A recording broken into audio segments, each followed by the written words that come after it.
So good evening everyone. I am Kiko Tardo and I will be discussing tonight the trickling filter. So basically, a trickling filter is a fixed field biological reactor. So it is fixed because it uses a pack system. So it utilizes the attached growth process. So later I will be discussing to you the difference of attached growth process versus the suspended growth process. So at the end of the day, or at the end of the night, I will be able to discuss the following: background information regarding the trickling filters, processes involved in the trickling filter system, and some design considerations, and advantages and disadvantages. So this is a schematic diagram of a typical wastewater treatment plant. So basically, a trickling filter is under the secondary treatment. So trickling filter. So other terms for trickling filter would be trickling biofilter, biofilter, biological filter, biological trickling filter. So our influent for trickling filters would be a black water or a gray water. So our effluent will be a fecal sludge, a pre-treated black water, or a fertigation water. So fertigation water is used for irrigation purposes. So we have here now the attached growth process. So as you can see on the image below, so the microorganisms is introduced into a bed media or a filter media. So the microorganisms consume the air from the oxygen from the air. So it oxidizes or it metabolizes organic matter and transform them into CO2 or other oxidized products. So basically, this is attached growth process uses a medium to retain and grow microorganisms to treat wastewater. So in 1869, Sir Edward Franklin studied the filtration performance of raw London sewage using media. So flowing wastewater across some materials is the basis for concept of fixed field process. So like I said a while ago, it acts as a secondary treatment.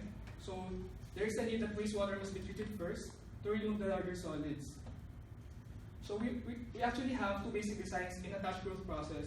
One is the holding media in place, or the media is in motion. So holding the media in place would be the trickling filter, and holding the media is in motion would be the RBC, rotating biological contractor.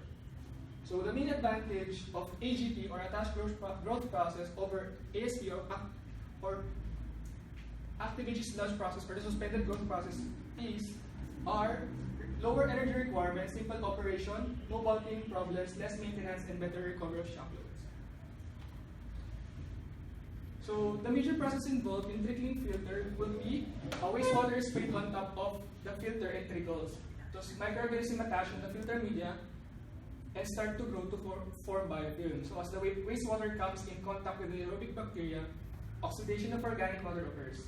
So treated wastewater is collected from the bottom of the bed through an underdrain system and is settled in the final settling tank. So we have here the three major parts of a trickling filter. We have the spraying system or the distributor arms, the filter media, and the underdrain system. So we'll start with the spraying system. The spraying system is used to evenly distribute the wastewater influent to the filter. So wastewater is sprayed horizontally on the filter bed. So it delivers the wastewater 15 to 20 cm above the filter bed with an arm length as low as 3 to 35 meters. So it rotates 0.2 to 2 revolutions per minute. Usually it has a minimum of 2 arms up to 4. So mean time of contact of liquids with the filter surface is related to the filter depth, hydraulic loading rate, and measure of filter power. So this is a formula for the mean contact time of liquid with the filter surface. The next main component of the trickling filter system would be the filter media. So basically we have different filter media that could be used for the trickling filter. So it can be a rock, gravel, anthracite stones, or plastic media. So this media should have a high specific area which should be 30 to 900 square meter per cubic meter. So it should be uniform in sizes.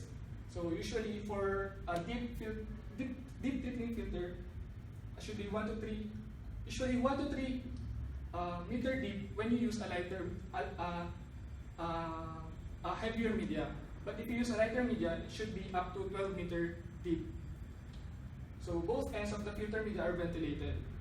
So the last main component or main part of the trickling filter would be the underdrain system. So underdrain system is a perforated slab support at the bottom of the filter bed. So it allows the effluent and excess sludge to be collected. So it provides air to move up for the ventilation of the filter to maintain aerobic conditions. So recirculation also is required for proper wetting and biofilm thickness control. So in terms of treatment capacity, so it is designed primarily for BOD removal. Also reduction of 1 to 2 logs of fecal coliforms.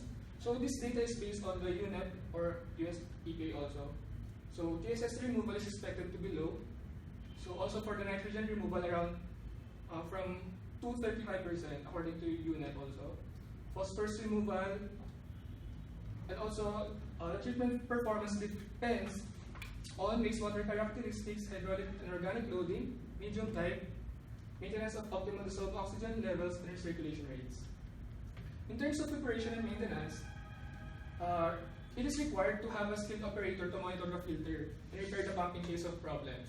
So the bacterial film has to be flushed away once in 5 to 7 years or more. So regular cleaning of the rotary distributor or technical maintenance. So the packing must be kept moist to avoid odor, and also recirculation of effluent is required to avoid low flow conditions. Lastly, periodic flooding is needed for problems with snails and grazing in filter flies.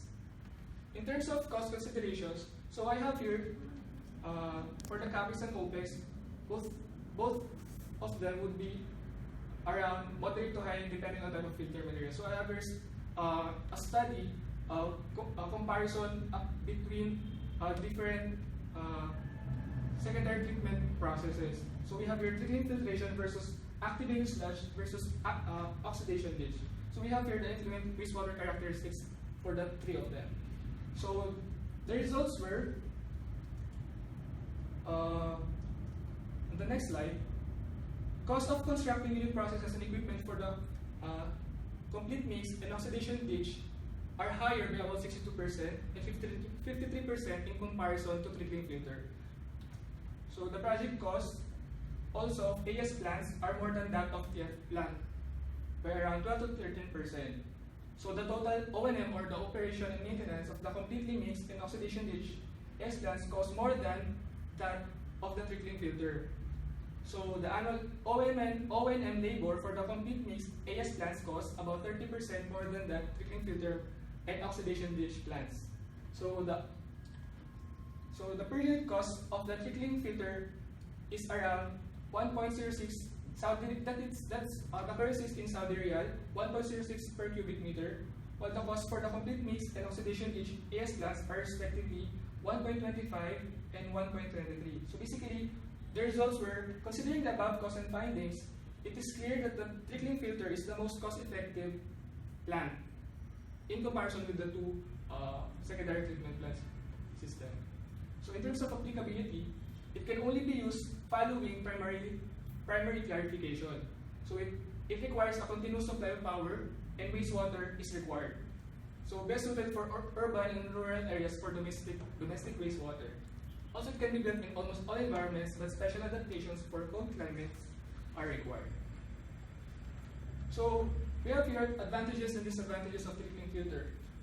So in terms of advantages, it produces less sludge than the suspended growth process or the activated sludge process. So it is resistant also to shock loadings. The operation is very simple also. It requires a very low power. However, it should have a continuous supply of power.